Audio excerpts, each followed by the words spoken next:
वंदे मातरम। कर्मचारी साथियों, अभिभावकों और विद्यार्थियों, आज का ये important video common university entrance test यानी CU जो एग्ज़ाम अभी CUET एंट्रेंस एग्ज़ाम है जो जिसके आवेदन जारी है उसके बारे में विस्तार से बात करेंगे।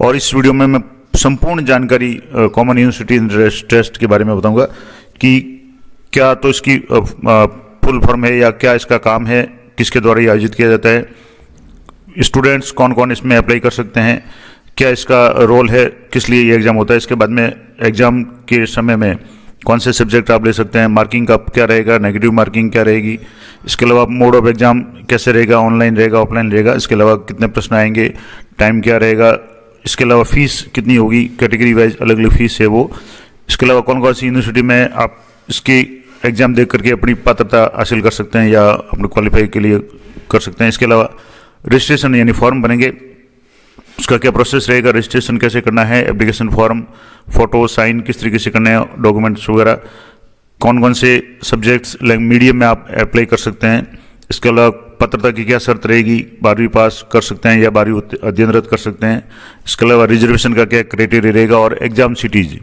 किन किन शहरों में आप एग्ज़ाम दे सकते हैं, अपना एग्ज़ाम सेंटर चॉइस कर सकते हैं, संपूर्ण जानकारी मैं आपको दूंगा।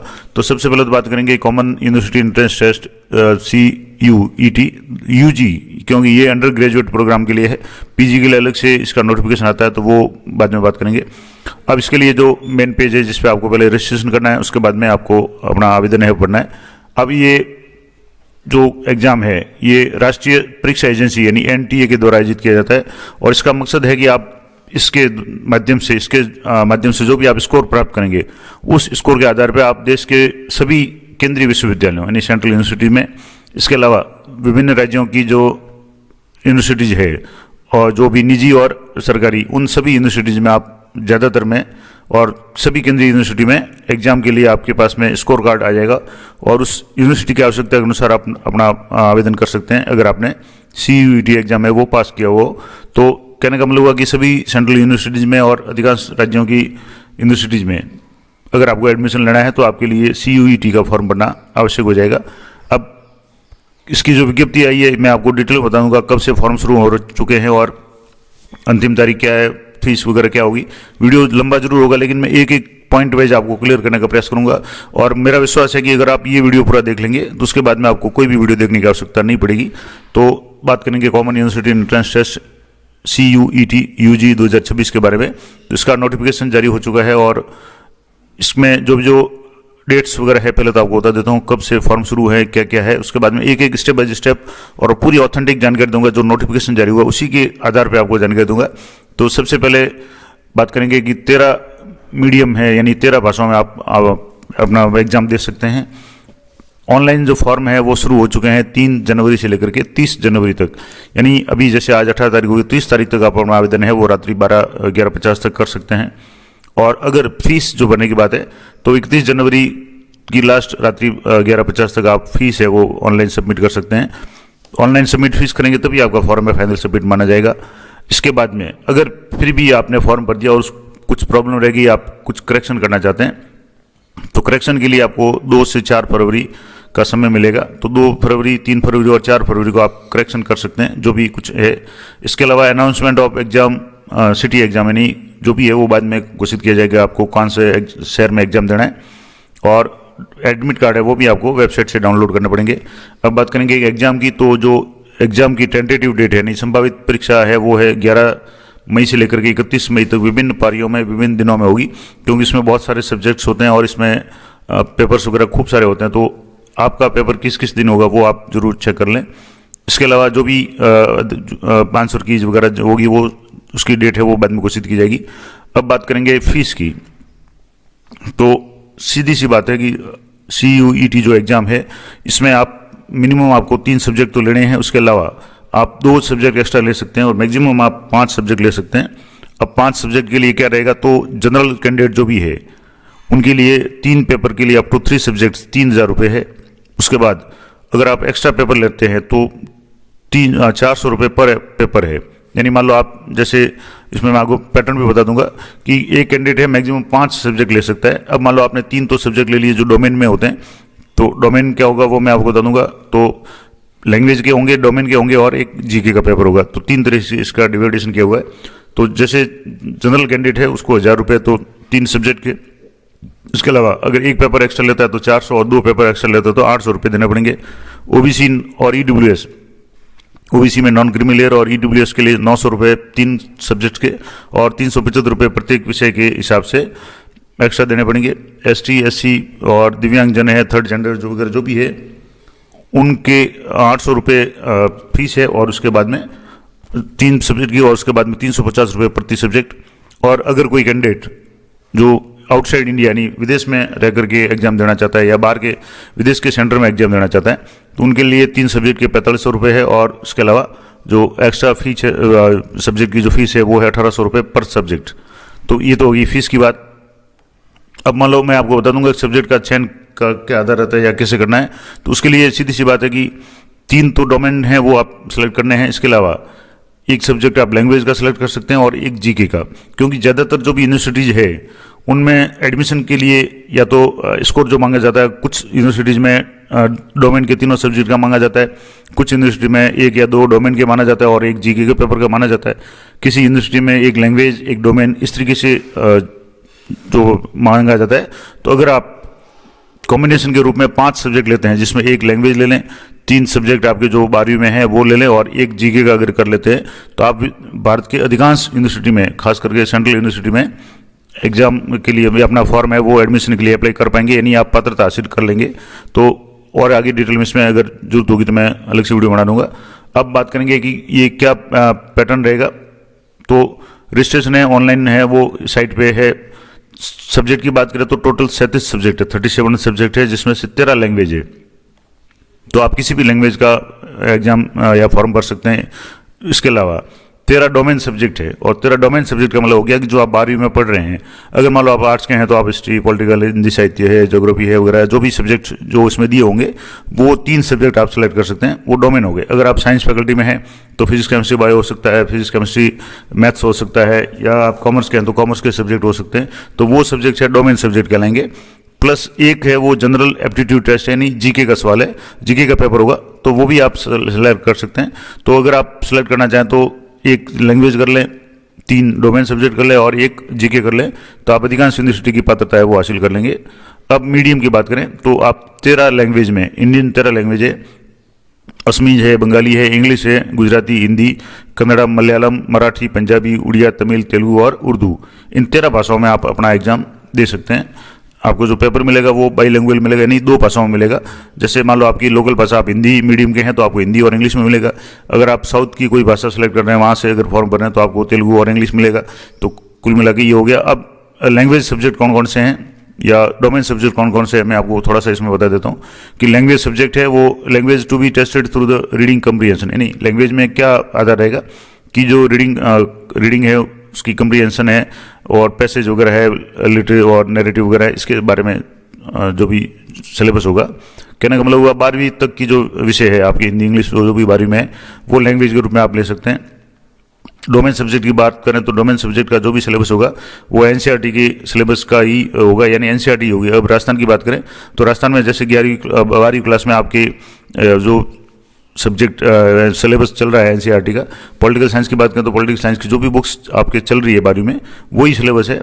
उसी तरीके से जनरल एप्टीट्यूड टेस्ट है वो जीके का टेस्ट होगा और जिसमें जनरल नॉलेज होगा, करंट अफेयर्स होंगे, जनरल मेंटल एबिलिटी यानी मानसिक योग्यता होगी, न्यूमेरिकल एबिलिटी यानी गणितीय क्षमता वगैरह होगी, क्वांटिटेटिव रीजनिंग है, सिंपल एप्लीकेशन और मैथमेटिक्स वगैरह है, 10वीं तक की जो भी गणित है, मेंसुरेशन है, अलजेब्रा है, ज्योमेट्री है, स्टैटिक्स वगैरह है और जो भी तार्किक वगैरह है, ये सारा मिला करके जीके का पेपर होगा। तो ये हो गया। अब चॉइस ऑफ टेस्ट पेपर, आप टेस्ट पेपर कैसे चॉइस करेंगे? तो एक कैंडिडेट है मैक्सिमम 5 पेपर सेलेक्ट कर सकता है। 5 पेपर का मतलब हो गया कि 3 तो आप डोमेन सब्जेक्ट कर लें, एक लैंग्वेज कर लें और एक जीके कर लें, including language and general aptitude test. यानी सीधी सी बात है कि 5 में एक तो आपकी लैंग्वेज हो जाएगी, एक जीके हो जाएगा और 3 पेपर आपको डोमेन वाले देने। अब मार्किंग की बात करें तो जो मार्किंग होगी यानी जो करेक्ट सब्जेक्ट अगर आंसर देंगे आप तो 5 अंक मिलेंगे। प्रत्येक सही उत्तर के 5 अंक है और नेगेटिव मार्किंग होगी और एक प्रश्न अगर आप गलत करते हैं तो 0 मार्क्स होगा, यानी आपका 1 नंबर है, सॉरी 1 नंबर कट जाएगा। लेकिन अगर आप अटेम्प्ट नहीं करते हैं, उसको खाली छोड़ देते हैं, तो आपको 0 मार्क मिलेगा, यानी उसमें नेगेटिव नहीं होगी। लेकिन अगर आप गलत उत्तर देते हैं तो आपके 1 नंबर है वो कट जाएगा। जो मोड ऑफ एग्जाम है वो ऑफलाइन ही होकर के ऑनलाइन मोड एग्जाम होगा, नहीं कंप्यूटर बेस्ड टेस्ट होगा, सीबीटी मोड में होगा। तो ज़्यादातर यूनिवर्सिटी वगैरह में आजकल ऑनलाइन जो टेस्ट होते हैं जिसमें आपको सेंटर पे कंप्यूटर मिलेगा और वहाँ जाकर के आपको जो भी आपके प्रश्न आते हैं उनको आपको आंसर देख करके सबमिट करने और निर्धारित समय में आपको करने पड़ेंगे। प्रश्न कितने आएंगे, तो प्रत्येक पेपर है वो 50 प्रश्न होंगे, यानी 50 questions for each test paper होगा और ऑल क्वेश्चंस आर कंपलसरी, और सारे के सारे अनिवार्य होंगे, यानी 50 के 50 आपको उस सब्जेक्ट में अटेम्प्ट करने पड़ेंगे। और जो समय रहेगा वो 60 मिनट का, यानी 1 घंटे का रहेगा। तो 1 घंटे में आपको 50 प्रश्न है वो करने पड़ेंगे, यानी लगभग 1 मिनट में 1 प्रश्न करेंगे, तो आपको 10 मिनट का वो समय एक्स्ट्रा थोड़ा सा मिल जाएगा रिवीजन वगैरह या कुछ चेक करने के लिए। तो कोशिश ये करेंगे आप फास्ट प्रैक्टिस रखें। अब शिफ्ट है तो अलग अलग शिफ्टों में एग्जाम होगा, क्योंकि पेपर खूब सारे होंगे। अब मान लो जैसे यहाँ बात करें तो 37 सब्जेक्ट की मैंने बात की थी, 37 सब्जेक्ट है, तो 37 पेपर तो कम से कम होंगे। तो इस तरीके से है वो लंबा एग्जाम चलेगा, और टाइम भी मैंने बता दिया कि 11 से लेकर के 31 मई तक आपके एग्जाम चलेंगे। तो जो सब्जेक्ट आपको जिस दिन होगा उस टाइप से एग्जाम होगा। अब ये और भी अगर डिटेल्स आप जानना चाहते तो मैं आपको और डिटेल बता देता हूँ कैसे फॉर्म भरेंगे। रजिस्ट्रेशन फॉर्म, सबसे पहले फॉर्म भरना है तो आपको सबसे पहले रजिस्ट्रेशन फॉर्म करना पड़ेगा, यानी आपको रजिस्ट्रेशन करना पड़ेगा। तो जो भी साइट है, मैं आपको यहाँ से साइट बता देता हूँ। यहाँ से जो साइट है ये examinationservices.nic.in, ये जो साइट है common university entrance exam NTA की जो साइट है इसके द्वारा। अब यहाँ से आपको सबसे पहले रजिस्ट्रेशन करना पड़ेगा, और रजिस्ट्रेशन करने के बाद आप अपना फॉर्म है वो भर पाएंगे। तो आगे थोड़ा सा मैं आपको बता दूंगा। अब इसके लिए आपको एक तो अपनी जो भी डिटेल्स है रजिस्ट्रेशन के लिए, नाम वगैरह है वो भरना पड़ेगा। कोशिश करें कि आपका नाम वगैरह 10वीं की जो भी मार्क लिस्ट है उनके अनुसार बने। और आपको पासवर्ड एक सेलेक्ट करना पड़ेगा। पासवर्ड आपके 8 से 13 करेक्टर्स का होगा, जिसमें स्पेशल करेक्टर वगैरह होंगे, और पासवर्ड आप जरूर याद रखें। दूसरा, इसका एक सिक्योरिटी क्वेश्चन आपको सिलेक्ट करना पड़ेगा, उसका उत्तर आपको सिलेक्ट करना पड़ेगा कि अगर आप पासवर्ड अगर भूल जाते तो आपको सिक्योरिटी क्वेश्चन पूछा जाएगा। तो जब भी आप रजिस्ट्रेशन करेंगे आपको एक प्रश्न पूछा जाएगा, कोई भी प्रश्न आपको सिलेक्ट करके उसका आंसर है आपको देना है, और वो आप नोट करके रखें। दूसरे स्टेप में रजिस्ट्रेशन होने के बाद में आपको एप्लीकेशन फॉर्म भरना है, जिसमें मैं आपकी पर्सनल डिटेल्स है सारी भरनी है। इसके अलावा आपकी एजुकेशनल क्वालिफिकेशन है, कौन से विद्यालय में पढ़ रहे हैं, क्या सब्जेक्ट्स वगैरह है वो है, पेपर टेस्ट पेपर डिटेल्स है। आपको एग्जाम सेंटर चूज करना पड़ेगा, एग्जाम सेंटर की लिस्ट मैं आपको दे दूंगा। राजस्थान में लगभग 12 या 11 या 12 24 सेंटर है, वो उसकी लिस्ट में आपको बता दूंगा कौन कौन से जिला मुख्यालय पे राजस्थान में एग्जाम होंगे, तो वो भी बता दूंगा। तो सेंटर आपको भरना पड़ेगा, और डिटेल्स ऑफ एजुकेशन क्वालिफिकेशन है, और आपको फोटो वगैरह और साइन भी अपलोड करने पड़ेंगे। तो ये एप्लीकेशन फॉर्म में दूसरे स्टेप में होगा। फोटोग्राफ की बात करें तो फोटोग्राफ आपका रिसेंट यानी ताज़ा फोटो होना चाहिए, और चेहरा है वो 80% फेस कवर करना चाहिए फोटो में। दूसरा, including years and without mask, यानी आपके कान वगैरह भी दिखने चाहिए और मास्क नहीं होना चाहिए, और वाइट बैकग्राउंड होना चाहिए फोटो में। फोटो कुल मिलाकर के साफ हो और 80% आपका चेहरा दिखे। और फोटो की साइज़ की बात करें तो 10 KB से 200 KB के बीच में आपको फोटो अपलोड करना है, और वो फोटो JPG या JPEG फॉर्मेट में ही होना चाहिए। साइन की बात करें तो साइन भी JPG या JPEG फॉर्मेट में आपको 10 से 50 KB के बीच में अपलोड करने पड़ेंगे। अगर आपके पास में दिव्यांग सर्टिफिकेट या और कोई किसी तरह का कोई है तो आप वो भी आपको अपलोड करना पड़ेगा। तो जैसी भी स्थिति होगी वो मैं आपको और भी अगर आप देख सकते हैं यहाँ क्या क्या आपको करना पड़ेगा। इसके अलावा फीस पेमेंट, तीसरा जो स्टेप है फीस पेमेंट। जब आप फॉर्म भरेंगे तो आपको पता चल जाएगा कौन कौन सी डॉक्यूमेंट्स वगैरह चाहिए। मैं कोशिश करूंगा कि बहुत जल्दी एक स्टूडेंट का फॉर्म भर के आपको बता दूं। तो तीसरे स्टेप में आपको पहले आपने रजिस्ट्रेशन कर लिया, फिर आपने डिटेल्स भरी, उसके बाद में आपको फीस भरनी है। तो फीस है आपके 1000 रुपये जनरल कैंडिडेट के लिए, प्लस जितने भी पेपर आप एक्स्ट्रा लेते हैं, 1 या 2 पेपर लेते हैं तो उसके हिसाब से पर पेपर आपको 400 375 जो भी है वो आपको भरने पड़ेंगे। और फीस है वो ऑनलाइन होगी, जिसमें आप नेट बैंकिंग है, debit card, credit card, UPI वगैरह किसी से भी पेमेंट कर सकते हैं। और कुछ मामलों में आपके GST चार्ज वगैरह भी, वो भी एक्स्ट्रा प्रोसेसिंग चार्ज और वो लग सकता है, तो वो भी आगे डिटेल में दिया हुआ है। लेकिन इतना कोई महत्वपूर्ण नहीं है, आपके 5 रुपये 10 रुपये जो भी एक्स्ट्रा होंगे अलग अलग है। कुछ लोग कुछ बैंकों की जो है नेट बैंकिंग में कोई चार्ज नहीं है, किसी में थोड़ा बहुत चार्ज होगा, तो ये सीधी सी बात है, कोई विशेष बात नहीं। जब आप करेंगे तो आप जैसे पासवर्ड की बात करें तो पासवर्ड है वो 8 से 13 कैरेक्टर का होना चाहिए, जिसमें एक अपर केस होने यानी कैपिटल लेटर होना चाहिए, स्मॉल लेटर होना चाहिए, न्यूमेरिकल वैल्यू भी होनी चाहिए, और इस तरीके के स्पेशल कैरेक्टर भी एक लिस्ट 1 स्पेशल कैरेक्टर भी होना चाहिए। और ऑप्शन अगर मान लो पासवर्ड रीसेट का भी ऑप्शन आ जाएगा, लेकिन कोशिश करें कि पासवर्ड आप नोट करके रखें तो ये तो कुछ सामान्य बातें होगी। अब इसमें और भी इम्पोर्टेंट बातें हैं जो मैं बताना चाहूँगा कि ईमेल आईडी है, अगर आपको कुछ इसमें हेल्प चाहिए तो कॉन्टैक्ट नंबर भी है जहाँ से आप कॉन्टैक्ट कर सकते हैं। ये सारा जो नोटिफिकेशन आपको मैं दे दूंगा। अब जो एनटीए का काम है, एनटीए सिर्फ आपका एग्जाम करवाएगी और आपको स्कोर कार्ड उपलब्ध कराएगी कि आपके किस पेपर में कितने प्रश्न आए। किसी भी यूनिवर्सिटी में एडमिशन के लिए एनटीए या जो एग्जाम आप अभी देंगे इसका सीधा रोल नहीं होगा, ये आपको स्कोर कार्ड देगा और उस स्कोर कार्ड के आधार पर आप किसी भी यूनिवर्सिटी में अप्लाई कर सकते हैं और वहाँ की मेरिट में अगर आपका नाम आता है तो आपको एडमिशन मिल जाएगा। ये इसका मेन उपयोग या रोल कह सकते हैं। अब बात करेंगे कि और भी इसके बारे में, तो मैंने बता दिया कि एनटीए का जो रोल है वो है कि मेरिट लिस्ट है वो यूनिवर्सिटीज़ के द्वारा प्रिपेयर की जाएगी। एनटीए का रोल सिर्फ आपको स्कोर कार्ड उपलब्ध कराना है कि आपके किस सब्जेक्ट में कितने मार्क्स आए, यानी सिर्फ स्कोर कार्ड उपलब्ध कराएगा। एडमिशन है वो आपकी यूनिवर्सिटी वगैरह पर निर्भर करेगा। तो इसके अलावा जो भी और भी कोई अगर आपके इस संबंध में क्वेरी वगैरह है तो आप वो एनटीए से कर सकते हैं, लेकिन एडमिशन का काम है वो यूनिवर्सिटी संबंधित यूनिवर्सिटी का होगा और वहाँ आपकी जो भी मेरिट बनेगी उस मेरिट के लिए जो स्कोर कार्ड होगा वो एनटीए उपलब्ध कराएगी इसी एग्जाम के बाद में या माध्यम से। अब मीडियम की बात करें तो क्वेश्चन पेपर है वो कंडक्टेड इन 13 लैंग्वेज, यानी 13 भाषाओं में होगा। इंग्लिश में, हिंदी में, असमी, बंगाली, जो भी आप भाषा आप सेलेक्ट करेंगे वो आपके होगा। और इसमें एक और इम्पोर्टेंट बात है कि question paper will be in both English and language opted bye candidate, यानी आप जो भी भाषा चयन करते हैं उसके और इंग्लिश के 2 भाषाओं में तो होगा ही होगा। जैसे आप मान लो हिंदी सेलेक्ट करते हो तो आपका जो प्रश्न होगा वो हिंदी में भी लिखा हुआ, उसके नीचे इंग्लिश में भी लिखा हुआ होगा। और इंग्लिश वर्जन है वो अगर किसी भी आपका कोई कन्फ्यूजन है तो इंग्लिश वर्जन को आप सही माने। कई बार ट्रांसलेशन में थोड़ी सी समस्या होती है, तो जो भी इंग्लिश वर्जन है वो ऑथेंटिक रहेगा। अब बात करेंगे एग्जाम के बारे में। तो एग्जाम के वजह से मैंने पहले बता दिया कुल 37 सब्जेक्ट है, जिसमें से 13 तो लैंग्वेज है, 23 डोमेन सब्जेक्ट है और एक जनरल एप्टीट्यूड यानी जीके का पेपर होगा। अब आप मैक्सिमम 5 सब्जेक्ट सेलेक्ट कर सकते हैं, जिसमें एक लैंग्वेज कर लें, एक जीके कर लें और 3 डोमेन सब्जेक्ट जो आपके 12वीं में है वो कर लें। एग्जाम है कंप्यूटर बेस्ड होगा, 50 प्रश्न होंगे, सभी अनिवार्य होंगे। 60 मिनट का आपके पास में समय होगा, अलग अलग शिफ्ट में होगा। मार्किंग की बात करें तो प्रत्येक सही आंसर के लिए आपको 5 अंक मिलेंगे और नेगेटिव मार्किंग है, अगर आप गलत आंसर करते हैं तो आपको 0 अंक मिलेगा। लेकिन अगर आप कोई प्रश्न अटेम्प्ट नहीं करते हैं, अगर आप गलत प्रश्न करते हैं, इनकरेक्ट है, तो आपके 1 नंबर कट जाएगा। लेकिन अगर आप कोई प्रश्न अटेम्प्ट नहीं करते हैं तो आपके 0 मार्क्स होंगे, यानी अटेम्प्ट नहीं करेंगे तो कोई समस्या नहीं। लेकिन अगर आप गलत गोला कर देते हैं या गलत सेलेक्ट कर लेते हैं, इनकरेक्ट करेंगे तो आपकी नेगेटिव मार्किंग होगी। पूरा पेपर है वो ऑब्जेक्टिव टाइप होगा, यानी एक प्रश्न होगा और उसके 4 ऑप्शन ABCD जो भी होंगे वो दिए जाएंगे। तो ये तो हो गई। अब सिलेबस की बात करें तो सिलेबस आपको इस वेबसाइट पे आपको मिल जाएगा। इसी वेबसाइट पे ये लिंक दिया हुआ है जहाँ से आप किसी भी सब्जेक्ट का सिलेबस डाउनलोड कर सकते हैं। मैंने 1-2 सब्जेक्ट सिलेबस देखा भी है। जो भी आपके 12वीं में सब्जेक्ट सिलेबस है, जो सब्जेक्ट है उसी का NCERT का सिलेबस है, वही आपके है। अब बात करेंगे एलिजिबिलिटी, यानी कौन पात्र है। तो इसके लिए एक इंपॉर्टेंट बात, जो सबसे विशेष बात है कि there is no age limit for candidate, यानी एज लिमिट कोई नहीं है।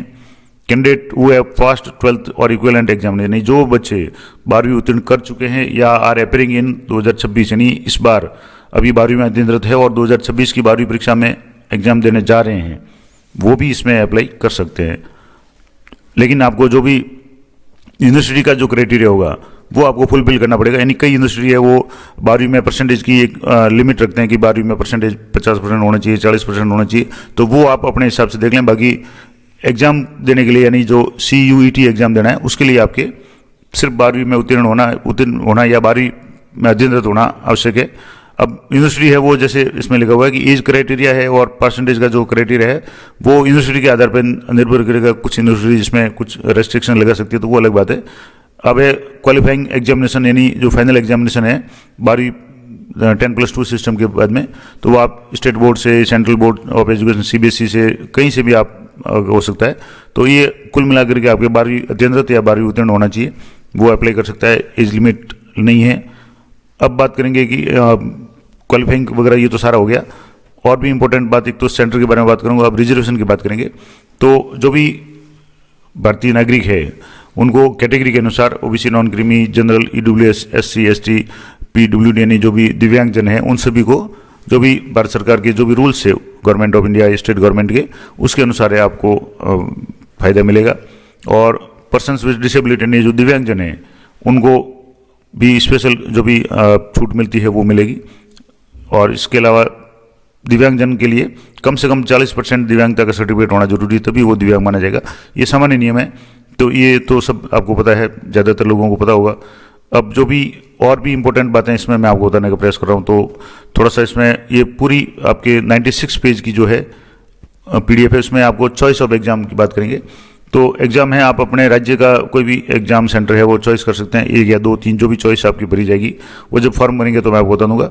तो और कौन कौन से एडमिट कार्ड है, तो एडमिट कार्ड आपके जब भी परीक्षा से पहले है ऑनलाइन ही आपको उपलब्ध हो जाएंगे। तो आपको लॉगिन ID और पासवर्ड मैंने आपको शुरू में बताया, वो आपको याद रखना है। तो वहाँ से आप अपने एडमिट कार्ड है डाउनलोड कर सकते हैं। ईमेल ID वगैरह भी है, आप अपनी खुद की दें, ताकि जब भी कोई नया अपडेट वगैरह हो या कोई सूचना हो आपके मोबाइल वगैरह पर मिल जाए। अब बात करेंगे एग्जाम की। तो एग्जाम है 11 से 31 मई 2026 को टेंटेटिव यानी संभावित है, और लगभग ये फाइनल ही है। आप उसी को आधार मान करके तैयारी करते रहें। मोड ऑफ एग्जामिनेशन है वो CBT होगा, कंप्यूटर बेस्ड टेस्ट होगा। शिफ्ट कितनी होगी, टाइमिंग क्या होगा, वो आपको बाद में बताया जाएगा। 60 मिनट का यानी प्रत्येक पेपर है वो 1 घंटे का होगा और 50 प्रश्न का होगा। इसके अलावा दिव्यांगजन जो भी कैंडिडेट है उनको 20 मिनट है, 20 मिनट फॉर 1 आवर एग्जामिनेशन है वो अलाउ होंगे, यानी 1 घंटे का एग्जाम होगा, उसमें 20 मिनट उनको एक्स्ट्रा मिलेंगे। वो दिव्यांगजन की बात अलग है। सामान्य रूप से 1 घंटे यानी 60 मिनट का आपको टाइम मिलेगा। अब और भी इम्पोर्टेंट बात है कैंडिडेट्स के लिए कि एग्जाम सेंटर पे आपको टाइम पे आना है और 2 घंटे पहले आना है, जैसे भी हो वो बात की बात है। फॉर्म से संबंधित और या सेंटर से संबंधित मैं और भी आपको थोड़ी सी जानकारी दे देता हूँ। तो जिसमें आपके सेंटर कहाँ कहाँ होगा या कौन कौन से ज़िले में होगा, तो ये इसके अलावा जैसे बैरियर्स है, तो आप ड्रेस कोड वगैरह वगैरह इसके बारे में, तो सामान्य रूप से जो ड्रेस कोड होता है वो हैवी क्लॉथ है अलॉन्ग विद स्लीव्स है वो अलाउ नहीं है। नॉर्मल जो भी एग्जाम के लिए ड्रेस वगैरह होती है वो आप है, स्लीपर है, सैंडल है, लो हिल्स वाले परमिटेड है, शूज परमिटेड नहीं होंगे, तो ये आप ध्यान रखें। और ज़्यादातर राजस्थान के जो भी एग्जाम वगैरह है उसमें एक ड्रेस कोड निर्धारित किया हुआ है, तो आप उसी को पालना करना है। और कुल मिलाकर के आपका कोई भी डाउटफुल मामला नहीं रहे। कोई भी एग्जाम सेंटर में आपको ये नहीं कहेगा आपने कुछ कपड़े वगैरह में छपाया वगैरह है, इसलिए जो भी नॉर्मल कपड़े हैं आप बिना स्लीव वगैरह के, टी-शर्ट वगैरह इस तरीके के पहन के जा सकते हैं। अब बात करेंगे एग्जाम मार्किंग की। तो मार्किंग में करेक्ट आंसर के लिए 5 अंक है। इनकरेक्ट आंसर यानी आप गलत उत्तर देते हैं तो आपकी 1 अंक माइनस हो जाएगा, यानी नेगेटिव मार्किंग है और 1 अंक कट जाएगा। अनआंसर्ड यानी अनअटेम्प्टेड, अगर आप किसी प्रश्न का उत्तर नहीं देते हैं तो आपको 0 मार्क दिया जाएगा, नहीं आपका कोई फर्क नहीं पड़ेगा। नेगेटिव मार्किंग सिर्फ गलत उत्तर देने की स्थिति में होगी। अगर प्रश्न छोड़ देते हैं तो कोई प्रॉब्लम नहीं है, कोई समस्या नहीं है। और जो भी सही उत्तर होगा उसके लिए 5 अंक मिलेंगे, और जो भी स्कोर होगा वो आपके स्कोर जारी किया जाएगा सब्जेक्ट वाइज जो भी आप देंगे, और उसी स्कोर के आधार पर अलग अलग यूनिवर्सिटी है वो अपने अपने एडमिशन करती है। अब एडमिशन के बारे में तो उसके बाद में जब भी आपको स्कोर मिल जाएगा आप किसी भी यूनिवर्सिटी के लिए पात्रता के लिए आप फॉर्म भर सकते हैं। तो ये तो कुछ इंपॉर्टेंट बात हुई। अब जो सेंटर की बात करें या और भी जैसे सेंट्रल यूनिवर्सिटी, कहाँ कहाँ आप इस एग्जाम के माध्यम से एडमिशन ले सकते हैं। मैंने कहा था शुरू में वीडियो थोड़ा सा लंबा होगा, लेकिन आपको एक एक चीज़ मैं आप क्लियर करके बताऊंगा।